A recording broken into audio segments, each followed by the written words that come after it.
Welcome to episode 189 of The Numbers Game. I'm Jace. I'm here with Nick and Marty. How are we, fellas?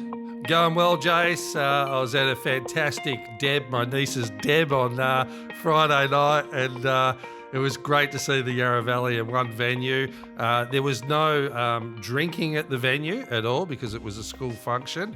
Now, previous years there was, and what I didn't realise when there was drinking, actually Barneys were breaking out and people were having fights and everything. Amazing. Like, I'm going, just the spirit of the Yarra Valley in one room and a bit of alcohol. So everything was very, very nice, plain and simple, and no fighting. So I was disappointed. I was looking for some action, but I had a great night. My niece looked beautiful, and her partner Dylan. It's lovely to see the young kids grab some confidence and do some dances. They did really, really well. So had a good night. Jace, how are you? Oh, Nick, how are you? I've jumped to Jace. Caught me by surprise. Nick, you go. Tell us about your golf. Well, what, the story I just told, or? No, just how was golf? Well, apart from the story I just told, it was just another day of golf. It was quite cold in the morning, got a bit warmer. But yeah, it was a great game. I'll just leave it at that. I feel very lucky to be able to play the game, and lucky. You know, it's just feeling lucky today. Have you found your honey? No. Well, yeah. Well, it's a difficult question. So yeah, I put it this way: I know who's got it. Oh, that's good. If people weren't listening to previous episodes, Nick brought some very exclusive honey into the office, and it all went missing. Inclusive and exclusive. I love it. Well, we have to be inclusive these days. You know, that's right. It's inclusive honey as well as exclusive, and it all went AWOL. So we're trying to put the pieces together. So all good. Jace, how are you? Mate, I'm good. To be honest, there's so much happening right now. I don't know. I've got nothing of value to add apart from, here we are sitting on 189 episodes. I usually go real early on the countdown towards one of our milestones, but just want to say how lucky we are to be able to get together, put 189 eps out to the world, still have amazing people coming back and listening to us, week in, week out, often twice a week. And people like, Luke Mace that came on a few weeks ago. If you haven't listened to the Luke Mace episode, this is your opportunity to go back and, dive through some of the archives, because there is gold in there. I missed a few episodes where Tommy, our producer, came on, and listening to them as an outsider or, from someone who wasn't on the show, incredible value. I'm, really, I'm going to say lucky again, but yeah, love being on the show with you guys to talk about things like this. So EP 189, we're on the road to 200. Thank you to everyone who listens and tunes in. We do want to keep growing those. So this is also my shout out to you before we dive into the episode.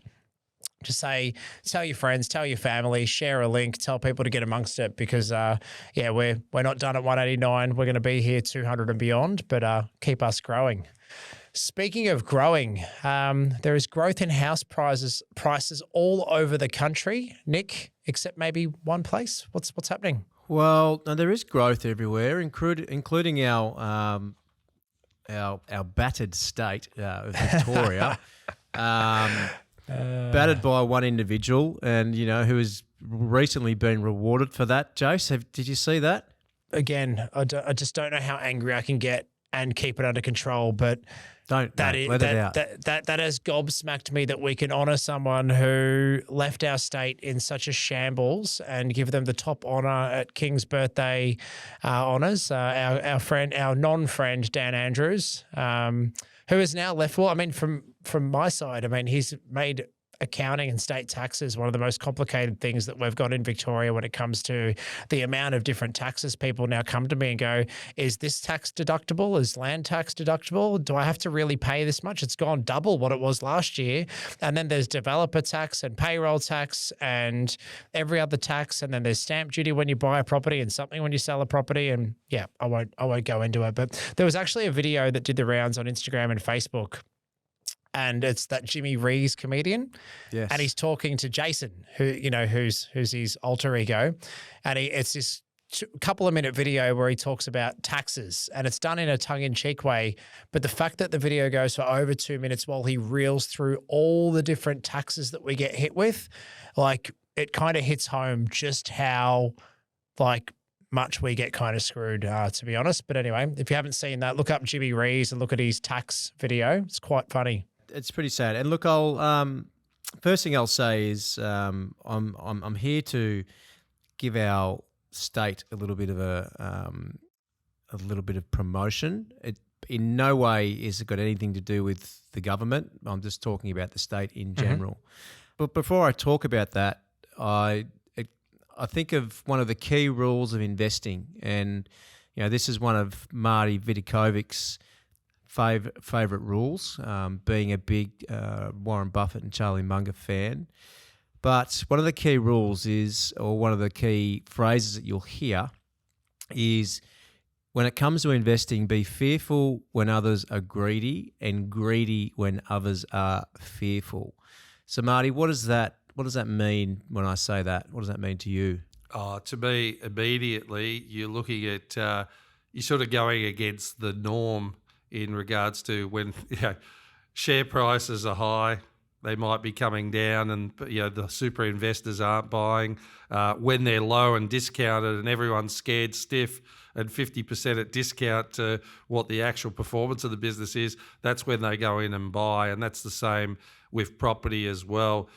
Don't buy the rage of excitement when property prices are expanding so quickly and get FOMO. You come in when prices are good and cheap in comparison to what the rest of the market might be doing. So that's, to me, buy the fear, sell the greed. Great answer. And I guess where I'm going with all this is it time that we start thinking about investing in Victoria, or is that time around the corner? Now, it's no secret that Victoria is being absolutely battered in recent times as far as property goes.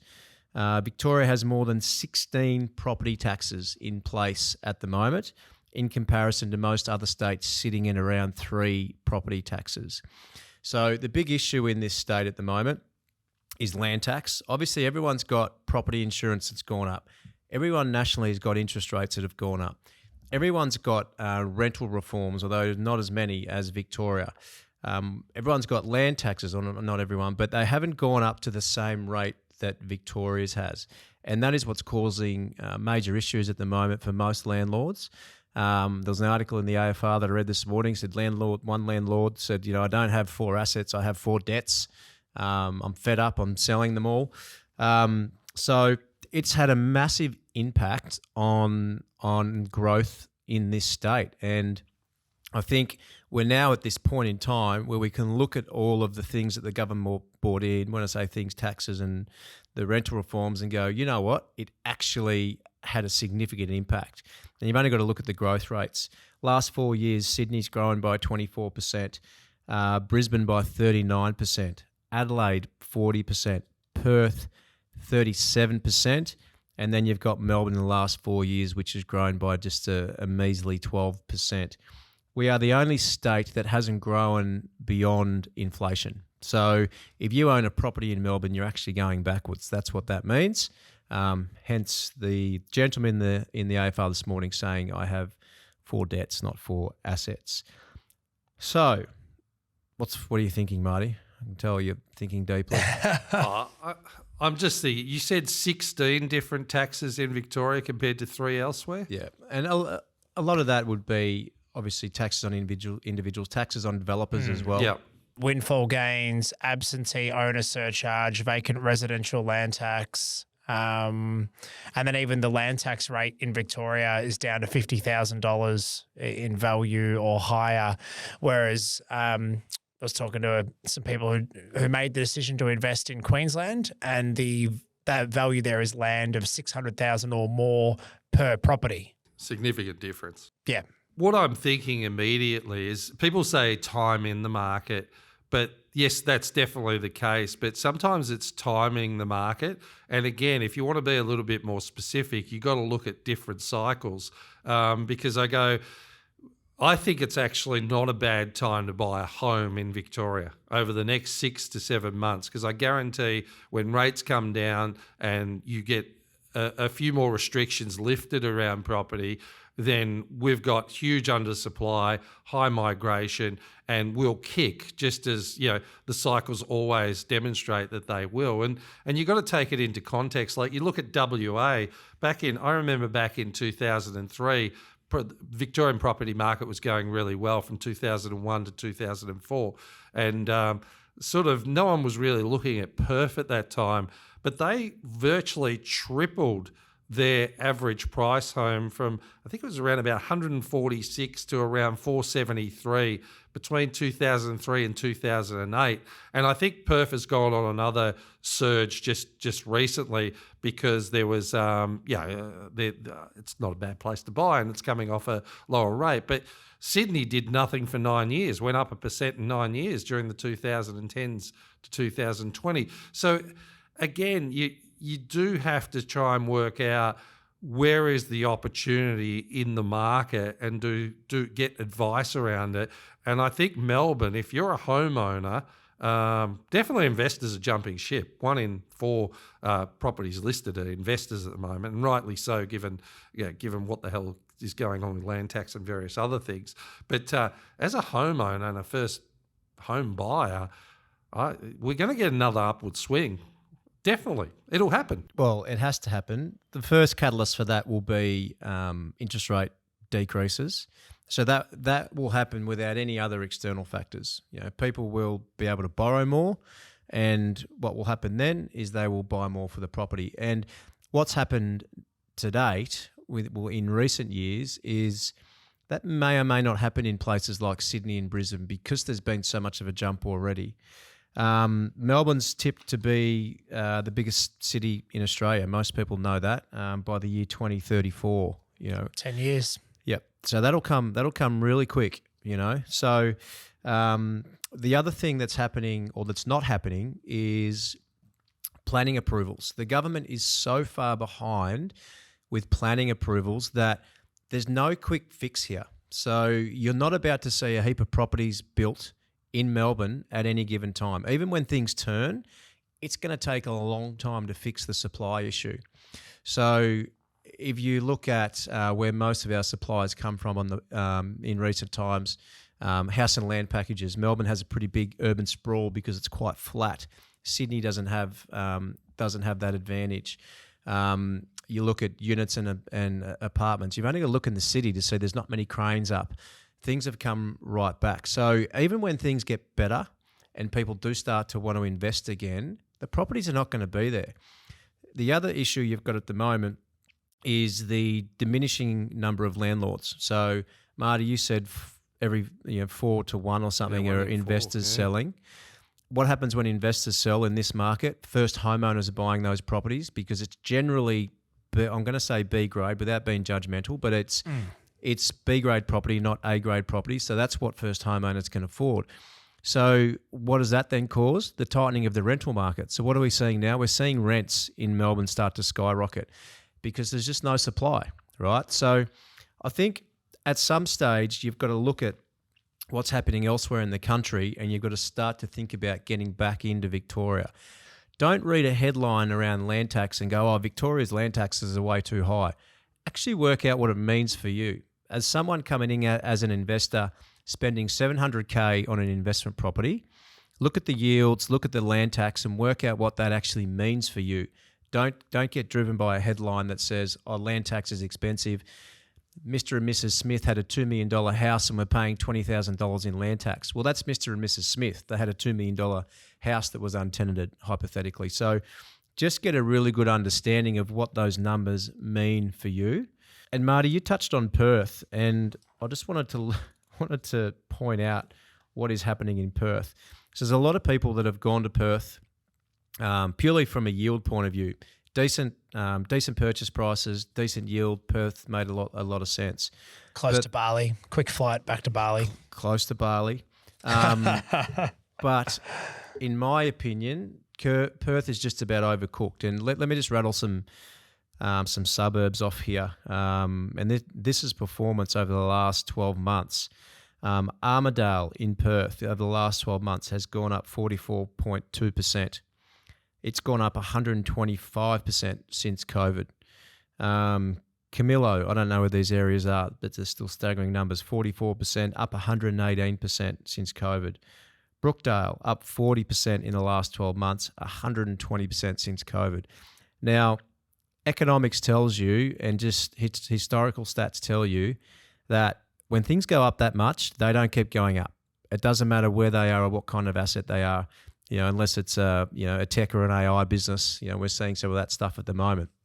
But I look at that and I would say, at the moment, I would not go near Perth. It's done too much for me.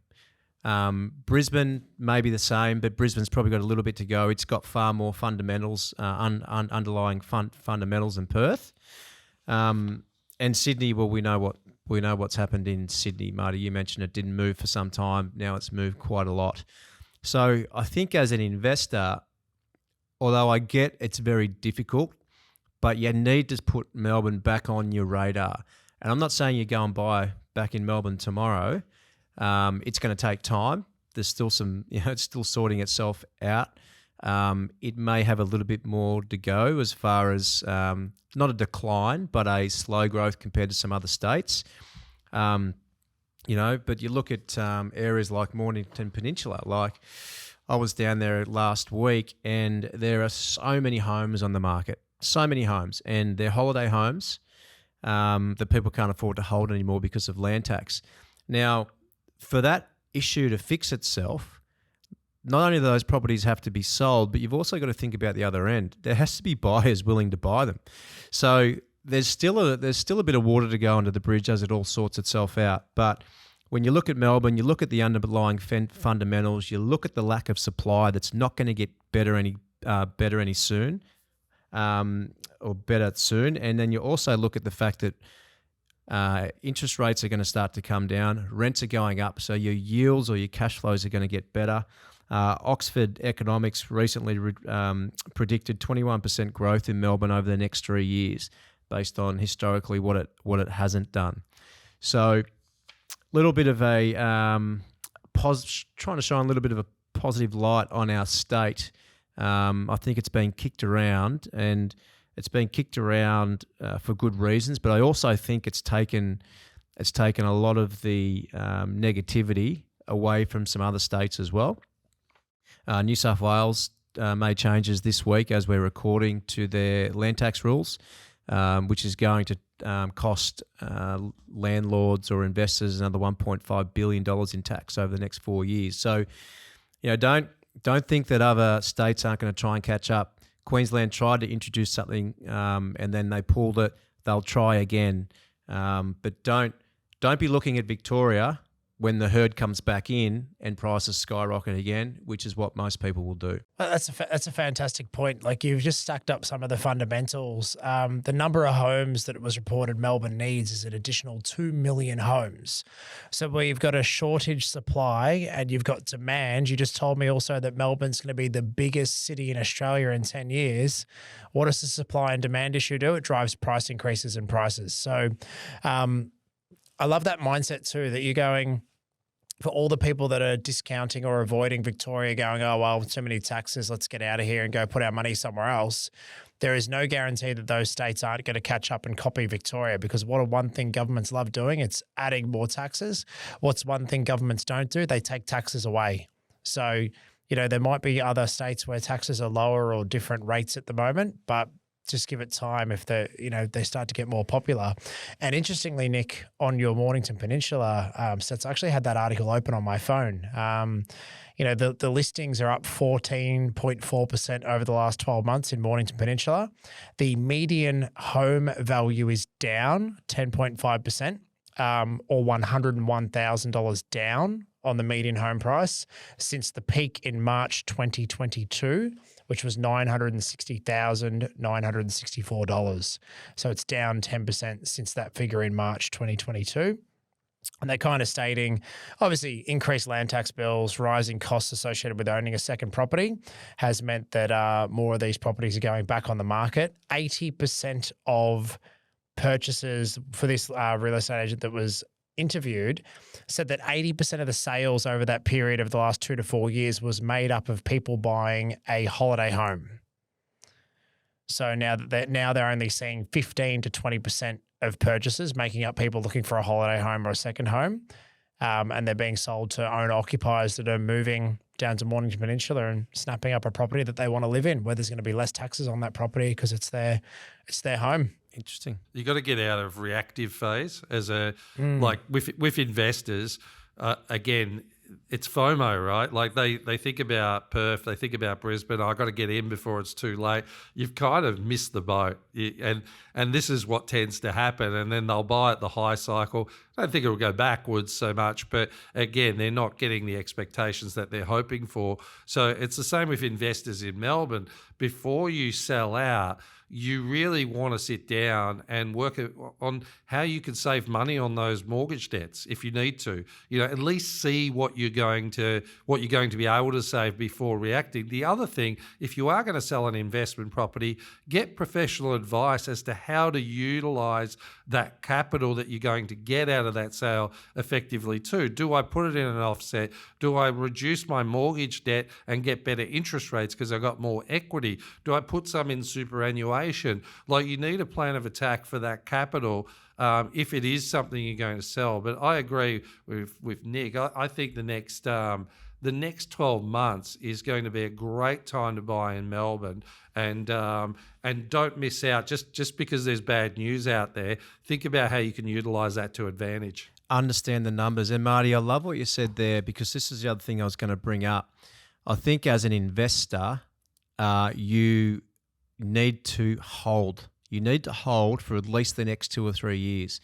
You need to make sure that you're not selling at the moment if you don't have to. Obviously, if you've got other drivers that mean you need to sell, such as retirement, you need money for to go into your super, or you just simply actually can't afford it. But I think there'd be a lot of investors out there that probably could afford it, but are throwing their hands in the air and saying, "Oh, Victoria's stuff, so I'm out." But if you're selling now, it's the worst time to sell. If you can wait another 2 to 3 years, if you look at the Oxford study, you might get another 20%. Now, if that's a 700 grand property, 20% of that is how much, Jace? 140 grand. Now, I've just done the numbers, right? I've done the numbers on the land tax, and Jace, I hope I've done this right. Hit me. A $700,000 property in Melbourne gets you 0.4% in land tax. So about $2,850 a year is what you'd pay in land tax. Sound about right? Starts at 0.2, so yeah, 0.4 on that range, yep. Yep, so $700,000 will get you an investment property in Melbourne. Now, if you borrow $700 to buy for $700, hypothetically, we get 0.5% in interest rate drops next year, which we're pretty confident that we will.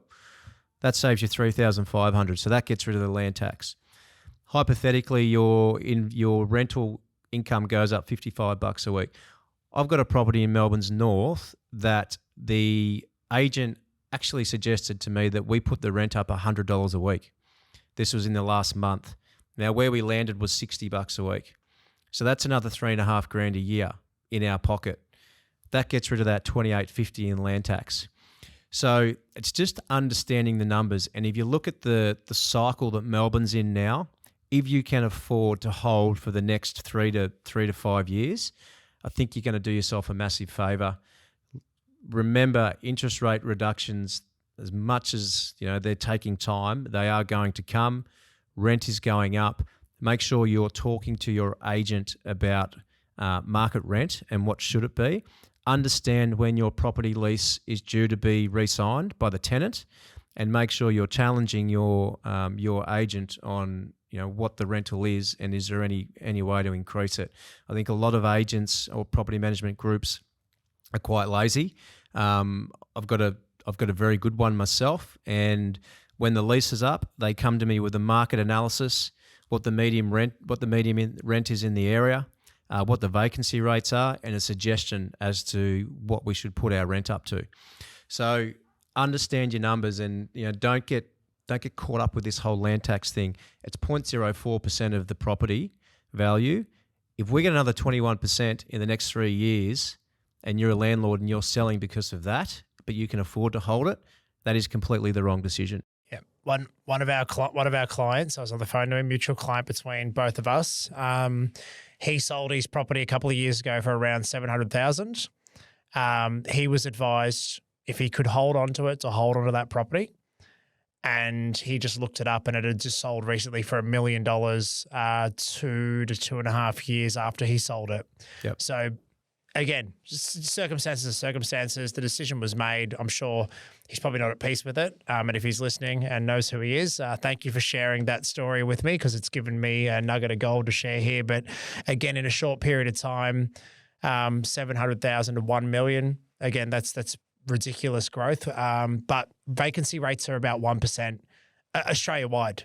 So, you've got hot demand for a property. If you can get into the game and get it, even if it's not just for your own property, for you to live in as a main residence, but if you are at a point where you've been contemplating, is now the time to buy an investment property?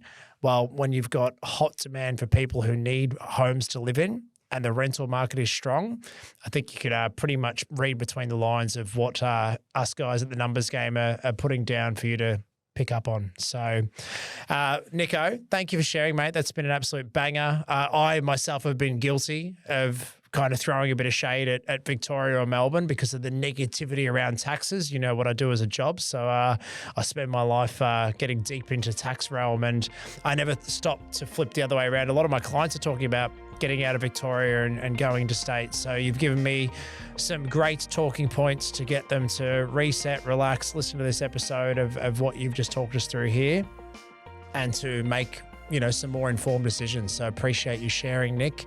And until next time. Time in the market and timing the market here at the Numbers Game. Game over. This podcast is for educational and informational purposes only. The conversations are of a general nature and do not qualify as financial or tax advice. We recommend before you make any financial decisions, you consult a licensed professional. Individuals on the podcast may hold positions in the companies discussed.